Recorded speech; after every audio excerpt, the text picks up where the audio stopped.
Hello friends, today we are replacing our water heater, which is in this closet, and I don't know if this video is gonna end up being like a step-by-step replacement, but I definitely want this video to cover all the questions that I had when thinking about this replacement.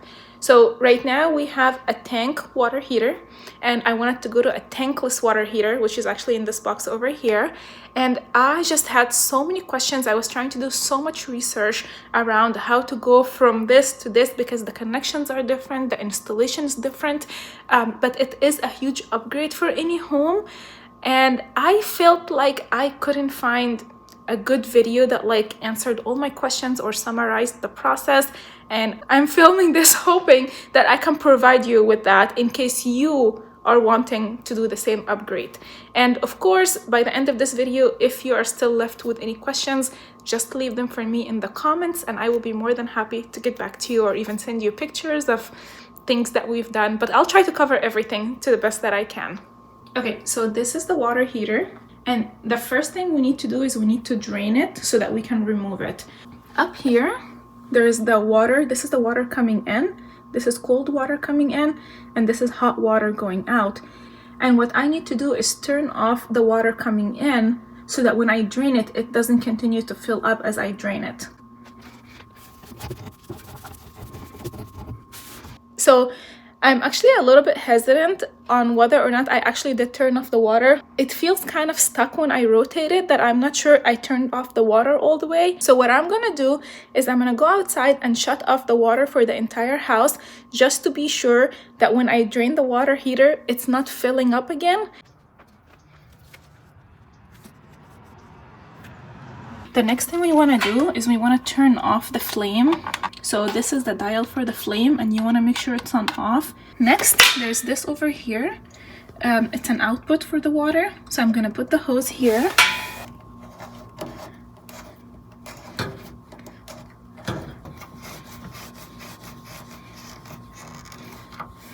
And the next thing we want to do is take the hose to a place where the water can leave. This can either be like outside or to the nearest bathroom. I'm going outside with it.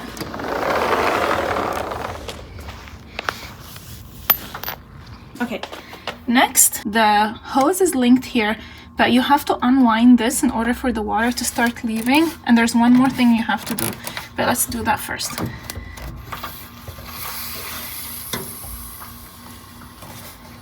In addition to relieving this, you also have to turn this thing up. So I think this is called a pressure valve or a release valve, something like that. I'm not sure. But as you can see, it's pretty loose. But when you turn it this way, did you just hear those bubbles? So when you turn it this way, it actually releases the pressure and then the water actually starts to leave. Now, the problem is my water heater is in a really poor position because whenever I try to do this, as you can see, it like keeps flexing back. So I have to find a way to like kind of like force it into the wall or something. I was able to make it hold still. Let's go outside and see the water leaving. All right, here you go. And that will take about maybe 30 minutes to drain depending on how big the tank is. While the water heater is draining, I want to go over some of the specs and the unit that I got, the tankless water heater that I got, because this is something I had to learn during my research too.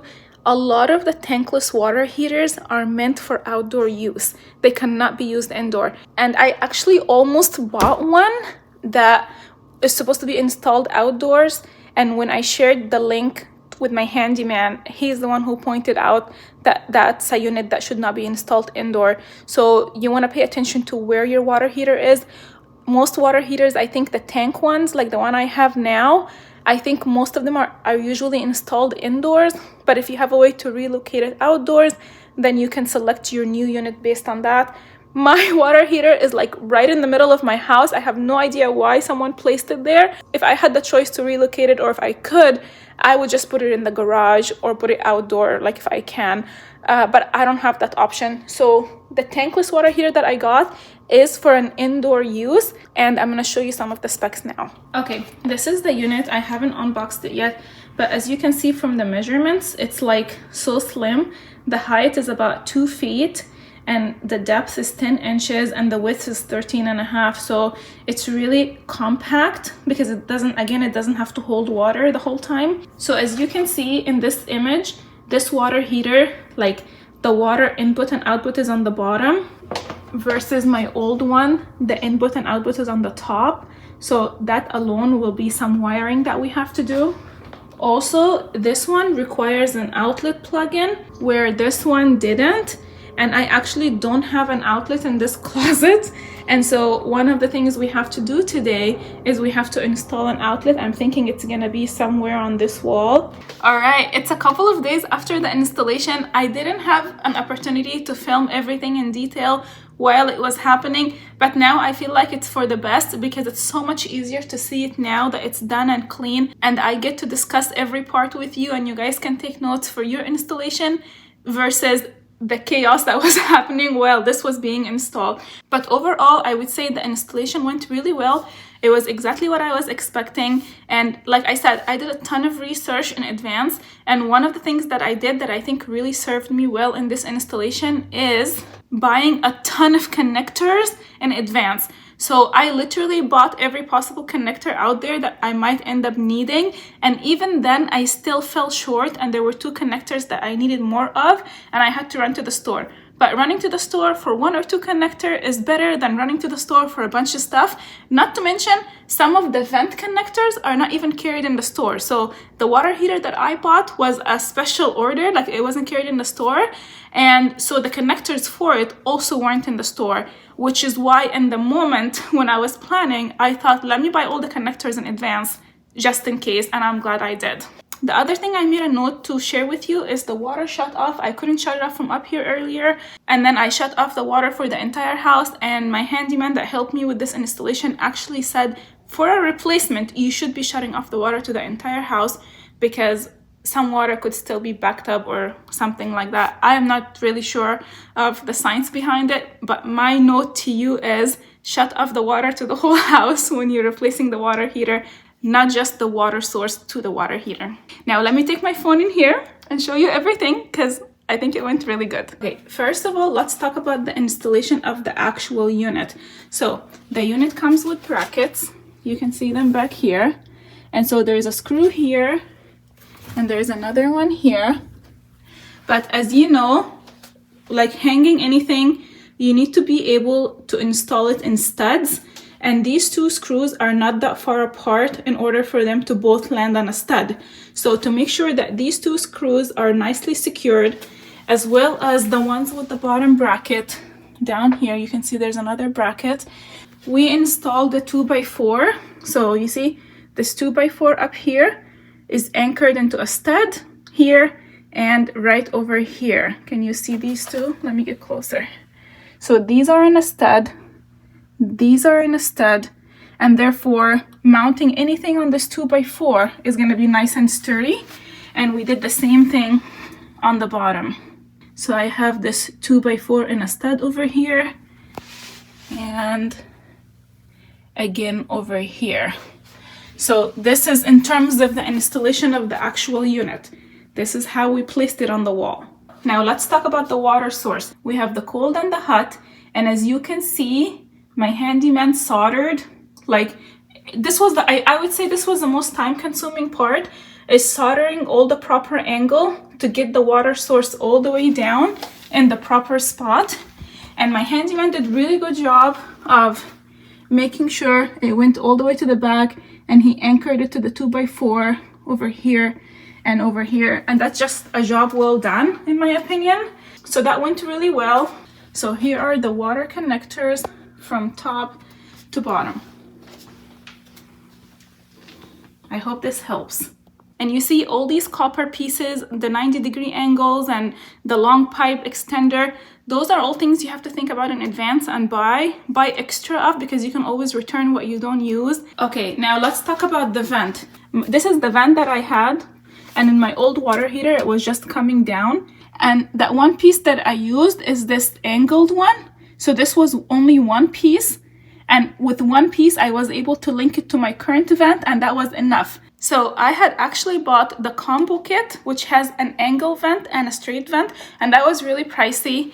And I also bought the angled one individually and the straight one individually because I just didn't know what I was gonna need, and I ended up needing only one piece, which was the curved one. Next, let's talk about the gas line. This is where the gas line was, and the old gas line was only 2 feet, and for some reason I thought 2 feet was gonna be enough, but it wasn't. And this is what I had to run to the store to pick up. So this one is a 4 feet gas line because we didn't want to mess with the main gas line. Believe me, if I could, I would. It's like in the way, but we didn't want to mess with it, so we just got a 4 feet and just linked it here all the way there, and that's it. Next, let's talk about the outlet. It does plug in, I mentioned. However, we didn't have time that day to make the outlet I wanted to make over here, but that's okay because that's something I can do on my own. I wanted my handyman to help me with this, the more complicated stuff. And so right now I have an extension cord coming from the living room, coming all the way here, and that's how we have it plugged in.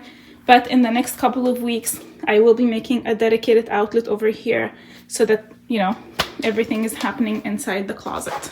Now let's address some questions that haven't come up yet, and one of them being the efficiency of this water heater. Is it actually as efficient? Is it worth it to make the change? In my opinion, yes, because for me, one of the biggest thing, and this is just me, is the space. I hate that our furnace and our water heater is right here in the middle of the house, and I love how compact this water heater is that allows me to store more things in here. So that's important for me. In terms of efficiency, it is supposed to be a lot more efficient than the other one because it's not constantly heating a huge pot of water waiting for someone to maybe need a shower at 3 a.m. Like, it heats on demand, and that's really efficient in my opinion. How efficient?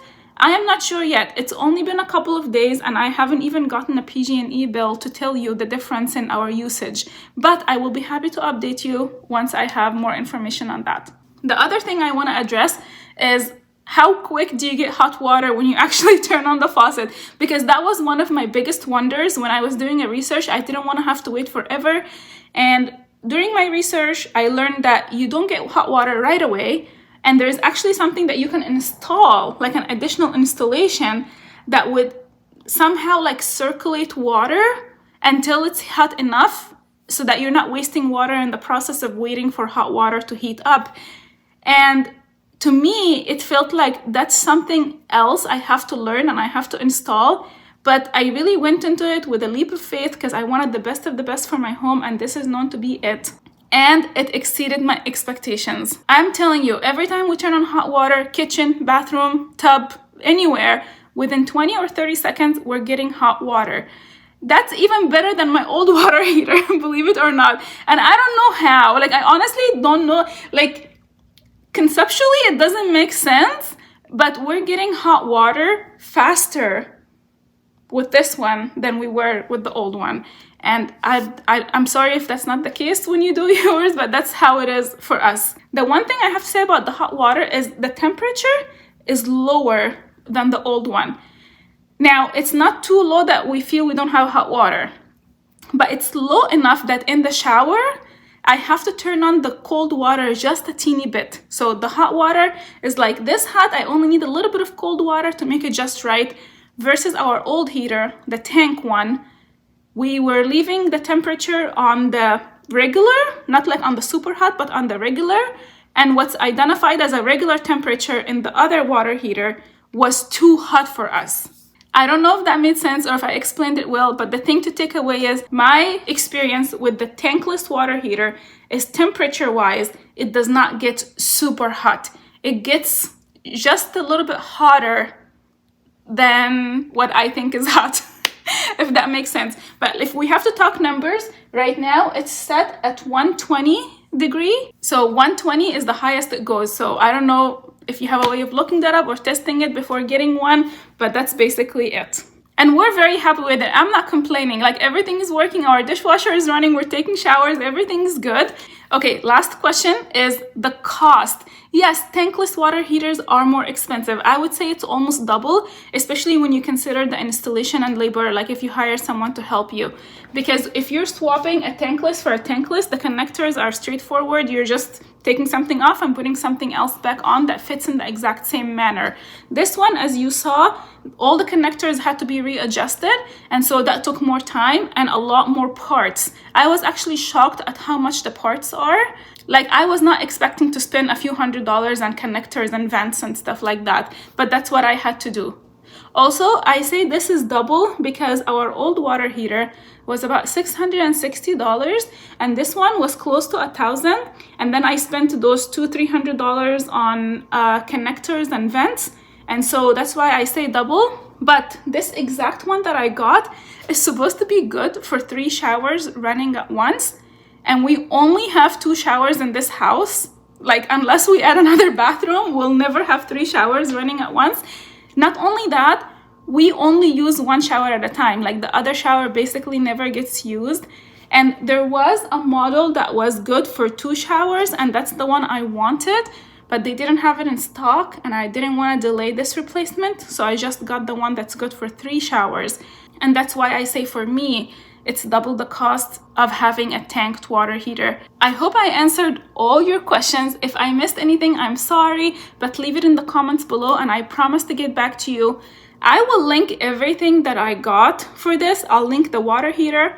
I'll link the vent connectors. Like I mentioned, there were like 4 pieces or 3 pieces that I bought. I will link all of them. I hope you guys loved this video and got some useful information from it. I'll say bye for now and I'll see you next time. Bye!